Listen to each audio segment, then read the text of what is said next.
வச்சு சீரோமடா உண்மையா உழைக்கிற நமக்கு எல்லா நன்மைகளும் நாடி வந்து கூடுதடா.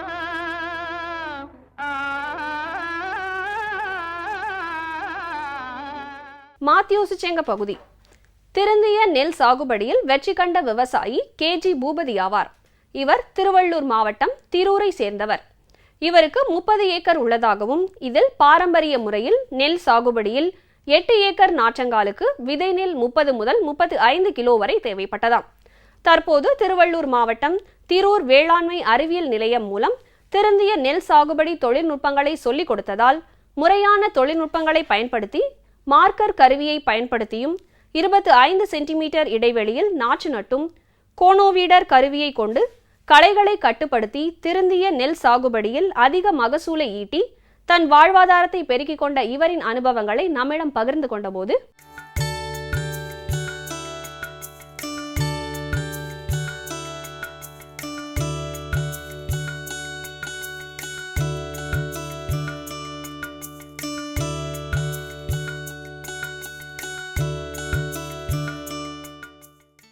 இப்போ திருந்தி நெல் சாகுபடி பயிர் செய்கிறோம். நாங்கள் ஏற்கனவே நாங்கள் பல்காக தான் நாங்கள் பயிர் செய்திருந்தோம். எங்களுக்கு நெல் விதை நெல் 30லேருந்து 35 கிலோ தேவைப்பட்டது.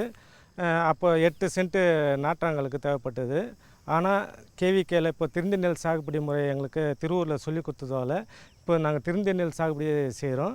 திருந்தி நெல் சாகுபடி செய்கிறதால ஒரு ஏக்கருக்கு 3 கிலோ நெல்லும் 1 சென்ட்டு நிலமும் தேவைப்படுது. மார்க்கர் கருவியை பயன்படுத்துகிறோம். மார்க்கர் கருவி பயன்படுத்துறதால 25 சென்டிமீட்டர் இடைவெளியில் இடைவெளி விட்டு நாற்று நடுவதால் ஒற்றை நாற்று நடுவதால் எங்களுக்கு விவசாய வேலை ஆட்கள் கம்மி பண்ணுறாங்க. கோனோவீடர் கருவியை பயன்படுத்துறதால இப்போ எங்களுக்கு ஆட்கள் வேலை எங்களுக்கு இப்போ கம்மிப்படுது. மேக்ஸிமம் ஒரு ஏக்கருக்கு 1 லிட்டர் பெட்ரோல் செலவாகுது. அதுக்கு 2 ஆட்கள் தேவைப்படுறாங்க. மேற்படி ஒரு நாளைக்கு மேக்ஸிமம் 5 ஏக்கர் 6 ஏக்கரை களை எடுக்க முடியுது. அதனால் 5 ஏக்கருக்கு 5 லிட்டர் பெட்ரோல் 5 காசும் மேற்படி அந்த 2 ஆட்கள் கூலி தான் எங்களுக்கு அந்த 5 ஏக்கருக்கு கூலி செலவு செய்யப்படுகிறது. ஏற்கனவே பல்காக நாற்று நடும்போது எங்களுக்கு ஏக்கர் ஒன்றுக்கு 20 மூட்டை 25 மூட்டை தான் எங்களுக்கு பயிர் செய்தாங்க. ஆனால் இப்போ ஒற்றை நாற்று நடுறதால மேக்ஸிமம் எங்களுக்கு 40 ஏக்கர் ஒன்றுக்கு 40 மூட்டை எங்களுக்கு பயிர் கிடைக்குது. இப்போ நாங்கள் ஏற்கனவே இப்போ நாங்கள் ஒரு 30 ஏக்கராக்கு இப்போ பயிர் செய்திருக்கிறோம். நாங்கள் இந்த 30 ஏக்கராக்கும் இப்போ பார்க்குறீங்களே இதெல்லாம் ஃபுல்லாக ஒற்றை நாற்று முறையில் செய்த நிலம் தான்.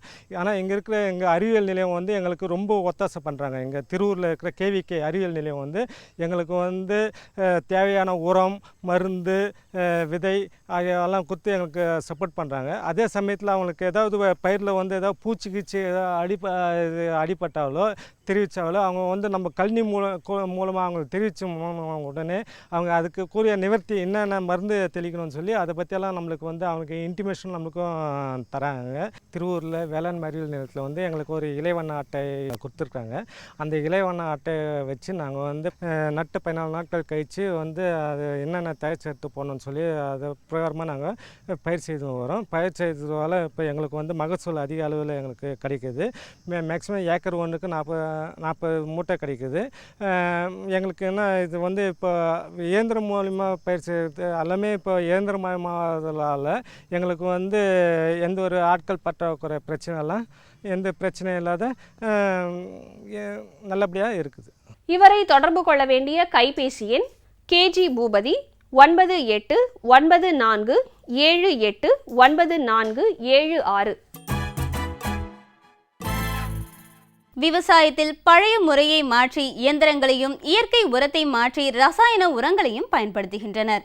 புதிய தொழில்நுட்பத்தின் வரவால் வேளாண் துறை பெருமளவில் உள்ளது. புதிய கண்டுபிடிப்பால் விளைச்சல் பெருகி விவசாயிகள் அதிக லாபம் அடைய முடிகிறது. ஆரம்ப காலத்தில் இணையதளம், மின்னஞ்சல், புள்ளியியல் மூலம் தாவர மூலக்கூறு மற்றும் உயிர் தொழில்நுட்பத்துறை செயல்பட்டது. இப்போது உயிர் தகவலியல் புகுத்தப்பட்டு கல்வி ஆராய்ச்சி அனைத்தும் நடைபெறுகிறது. தாவரங்களில் உள்ள குலை நோய், இலை கருகல் நோய் ஆகியவற்றுக்கு புதிய முறையில் தீர்வு கண்டு அவற்றை தாங்கி வளரக்கூடிய நெல் ரகங்களை கண்டுபிடித்துள்ளனர். இன்றைய நிகழ்ச்சியில் தாவர மூலக்கூறு உயிரியல் மற்றும் உயிர் தொழில்நுட்பத்துறையின் பணிகள் குறித்து விளக்குகிறார் கோவை தமிழ்நாடு வேளாண் பல்கலைக்கழகத்தின் தாவர மூலக்கூறு உயிரியல் மற்றும் உயிர் தொழில்நுட்பத்துறையின் பேராசிரியர் மற்றும் தலைவர் முனைவர் பி. நாகராஜன் அவர்கள்.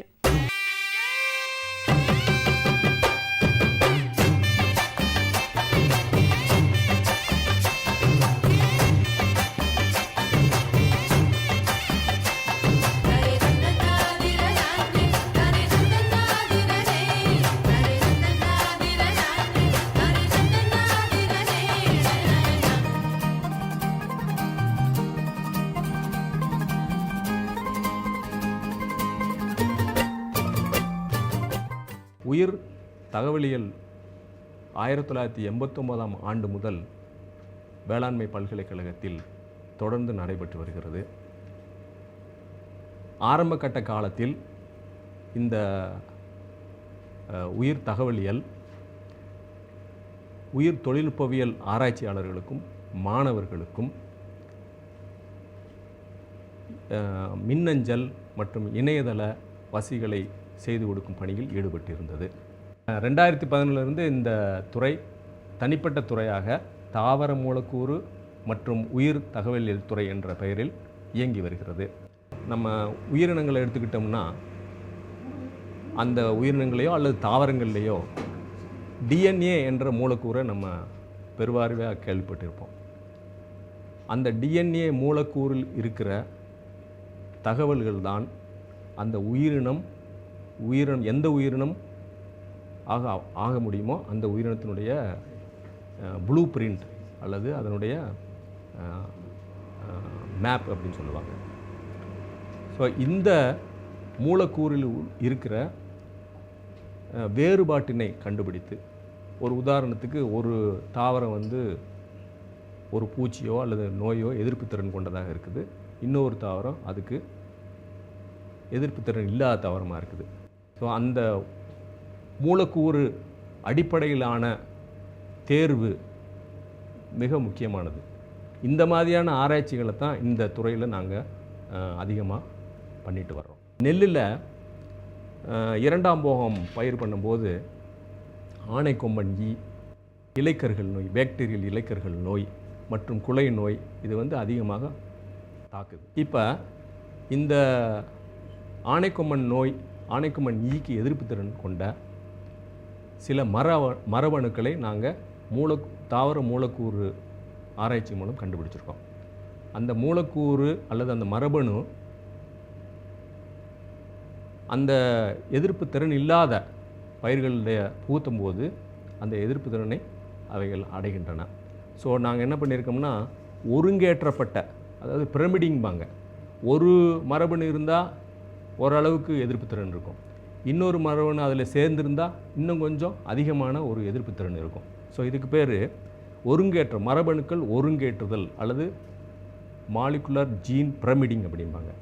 ஸோ ஆனைக்கொம்பன் ஈக்கு எதிர்ப்பு திறன் கொண்ட இரண்டு மரபணுக்களை ஒருங்கேற்றப்பட்ட கோ-43 வரப்புகளை நாங்கள் உருவாக்கி அவைகள் பல திடல் ஆராய்ச்சியில் இருக்குது. இந்த மல்டி லொக்கேஷன் ட்ரையல்பாங்க. இது ஒரு உதாரணம். இன்னொரு உதாரணம் பாக்டீரியல் இலைக்கருகள் நோய். இதுலேயும் பாக்டீரியல் இலைக்கருகள் நோய் எதிர்ப்பு திறன் கொண்ட மரபணுக்களை ஒருங்கேற்றப்பட்ட AST16 அல்லது ADT43 வளர்ப்புரங்களும் பலதிடல் ஆராய்ச்சியில் உள்ளன. இந்த ரெண்டு உதாரணமும் ரொம்ப அழகாகவே நம்ம சொல்லலாம். ஒன்று ஆனைக்கொம்பன் ஈக்கு மரபணுக்கள் ஒருங்கேற்றப்பட்ட கோ-43 இப்போ ஆராய்ச்சி பண்ணைகள் இருக்குது. அதே மாதிரி பாக்டீரியா இலைக்கருகள் நோய்க்கு எதிர்ப்பு திறன் கொண்ட மரபணுக்கள் ஒருங்கேற்றப்பட்ட AST16 ADT43 வளர்ப்புகளும் பலதிடல் ஆராய்ச்சியில் உள்ளன. இதில் இதுவும் பழங்கால அல்லது பாரம்பரிய இனப்பெருக்க முறையில் தான் நம்ம இது செயல்பட்டு இந்த ஆராய்ச்சிகள் நடத்தப்படுகிறது. இதில் முக்கியமாக வந்து நமக்கு அதாவது இதில் முக்கியமாக நமக்கு வந்து ஆதாயம் என்னன்னா, அந்த பாரம்பரிய முறையில் உருவாக்கப்பட்ட சந்ததிகளை தேர்ந்தெடுப்பதில் வந்து நமக்கு சிக்கல் ஏற்படும். நான் முதலே சொன்னேன், வெளிப்படையாக பார்த்துட்டு அது வந்து எதிர்ப்புத்திறன் உள்ளது அப்படின்னு நம்ம டிசைட் பண்ணிவிட்டு இன்னொரு இடத்துல போடும்போது அது வந்து மறுபடியும் நோய் தாக்க வாய்ப்பு ஏற்படுகிறது. ஆனால் இந்த முறையில் நம்ம பண்ணும்போது மூலக்கூறு அளவில் என்ன வித்தியாசம் இருக்குது, அந்த எதிர்ப்புத்திறனுக்கு எந்த மூலக்கூறு நமக்கு காரணமாக இருக்குது அப்படிங்கிறத இந்த ஆராய்ச்சி மூலம் நம்ம தெரிந்து அதுக்கு தகுந்த மாதிரி மூலக்கூறு லெவலில் டிஃப்ரென்ஸ் இருக்கிறது அல்ல மூலக்கூறு லெவலில் அந்த எதிர்ப்புத்திறன் கொண்ட பயிர் ரகங்களை நாம் வந்து தேர்வு செய்கிறதுக்கு இந்த முறை பயன்படுது. இது வந்து மூலக்குறியீடுகள் மூலமாக நம்ம தேர்வு பண்ணுறோம். அந்த மூலக்குறியீடுகள் தேர்வு வந்து டிஎன்ஏ மூலக்கூறில் உள்ள டிஃப்ரென்ஸை வந்து நம்ம பார்க்குற மாதிரி அது வந்து நமக்கு நம்ம வந்து அந்த ஆராய்ச்சிகளை பண்ணுறோம். இதுதான் வந்து பாரம்பரிய முறையில் நம்ம பயிர்களை உருவாக்குறதுக்கும் மூலக்கூறு ஆராய்ச்சியின் மூலமாக நம்ம பயிர்களை உருவாக்குறதுக்கும் உள்ள அட்வான்டேஜ். பச்சை பயிரில் வந்து மஞ்சள் தேமல் நோய் இது வந்து ஒரு பிரச்சனையாக இருக்குது. அந்த மஞ்சள் தேமல் நோய் எதிர்ப்பு திறன் கொண்ட பாசிப்பயிர் ரகங்களை உருவாக்குவதில் நாங்கள் முயற்சி பண்ணுறோம். இந்த தாவர குறியீடுகள் மூலமாக நாங்கள் தேர்வு செய்கிறோம். பருத்தியில் வறட்சியை தாங்கி வளரக்கூடிய பருத்தி மற்றும் நீண்ட இலைகளை உள்ள பருத்தியை உருவாக்குறதுலையும் தாவர மூலக்கூறு குறியீடுகளை நாங்கள் பயன்படுத்துகிறோம். அது இல்லாமல் மக்காச்சோள பயிரில் குறைந்த ஃபைட்டிக் அமிலம் உள்ள மக்காச்சோள ரகங்களை உருவாக்குவதிலும் நாங்கள் இந்த தாவர மூலக்கூறு குறியீடுகளை பயன்படுத்துகிறோம். அது இல்லாமல் இந்த துறையிலிருந்து 4 ஆண்டு இளநிலை பட்டப்படிப்பு நாங்கள் வந்து வச்சுருக்கோம். எனவே நவீன தொழில்நுட்பங்களை பயன்படுத்தி விவசாயிகளுக்கு வெகு விரைவில் நன்மை கிடைக்கும் வழியில் பயிர் ரகங்களை உருவாக்குவதிலும் மற்றும் பயிர்களில் இதுவரையில் இல்லாத சில குணங்களை ஏற்படுத்துவதிலும் நாங்கள் ஈடுபட்டிருக்கிறோம். இவரை தொடர்பு கொள்ள வேண்டிய தொலைபேசி எண் முனைவர் பி. நாகராஜன் 0422 6611 353. மீண்டும் அடுத்த பொன் விளையும் பூமி நிகழ்ச்சியில் சந்திப்போம். நன்றி, வணக்கம்.